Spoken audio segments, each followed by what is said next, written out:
Hi friends, ஒரு சிம்பிளான material வச்சு இந்த மாதிரி சூப்பரான ஃப்ளார் எப்படி பண்ணலான்னு பார்க்கலாமா?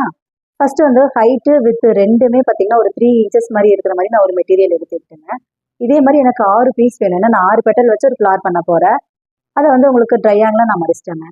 மடிச்சுட்டு அந்த ரா எஜஸை ஃபுல்லாக நீட்டாக கட் பண்ணி எடுத்துருங்க. இதை நம்ம ஹீட் பண்ணுறதா இருந்தாலும் நம்ம பண்ணிக்கலாம். நாங்கள் கட் பண்ணி எடுத்துட்டோம்.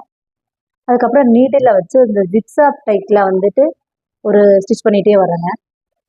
அதுக்கப்புறம் பண்ணிட்டு நம்ம டைட்டாக இழுத்தோம்னா ஒரு சூப்பரான ஒரு ஃப்ளார் பெட்டல்ஸ் உங்களுக்கு ரெடி ஆயிரும். பார்த்தோம்னா அழகா இருக்கு பார்த்தீங்களா?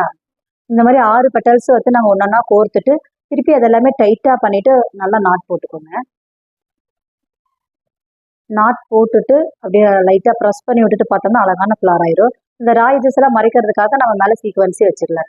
ஹாய் ஃப்ரெண்ட்ஸ், ஒரு சிம்பிளான மெட்டீரியல் வச்சு இந்த மாதிரி சூப்பரான ஃப்ளார் எப்படி பண்ணலான்னு பார்க்கலாமா?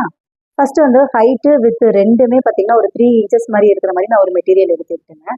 இதே மாதிரி எனக்கு 6 பீஸ் வேணும். ஏன்னா நான் 6 பெட்டல் வச்சு ஒரு ஃப்ளார் பண்ண போறேன். அதை வந்து உங்களுக்கு ட்ரையாங்கில் நான் மடிச்சிட்டேங்க. மடிச்சுட்டு அந்த ரா எட்ஜஸை ஃபுல்லாக நீட்டாக கட் பண்ணி எடுத்துருங்க. இதை நம்ம ஹீட் பண்ணுறதா இருந்தாலும் நம்ம பண்ணிக்கலாம். நாங்கள் கட் பண்ணி எடுத்துட்டோம். அதுக்கப்புறம் நீடில் வச்சு இந்த ஜிக்ஸாக் டைட்டில் வந்துட்டு ஒரு ஸ்டிச் பண்ணிகிட்டே வரேங்க. அதுக்கப்புறம் பண்ணிட்டு நம்ம டைட்டாக இழுத்தோம்னா ஒரு சூப்பரான ஒரு ஃப்ளார் பெட்டல்ஸ் உங்களுக்கு ரெடி ஆயிரும். பார்த்தோம்னா அழகா இருக்கு பார்த்தீங்களா? இந்த மாதிரி 6 பெட்டல்ஸ் வந்து நாங்கள் ஒன்றா கோர்த்துட்டு திருப்பி அதெல்லாமே டைட்டாக பண்ணிட்டு நல்லா நாட் போட்டுக்கோங்க. நாட் போட்டுட்டு அப்படியே லைட்டாக ப்ரெஸ் பண்ணி விட்டுட்டு பார்த்தோம்னா அழகான ஃப்ளார் ஆயிரும். இந்த ரா எட்ஜஸ் எல்லாம் மறைக்கிறதுக்காக நம்ம மேலே சீக்வன்ஸே வச்சிடலாம்.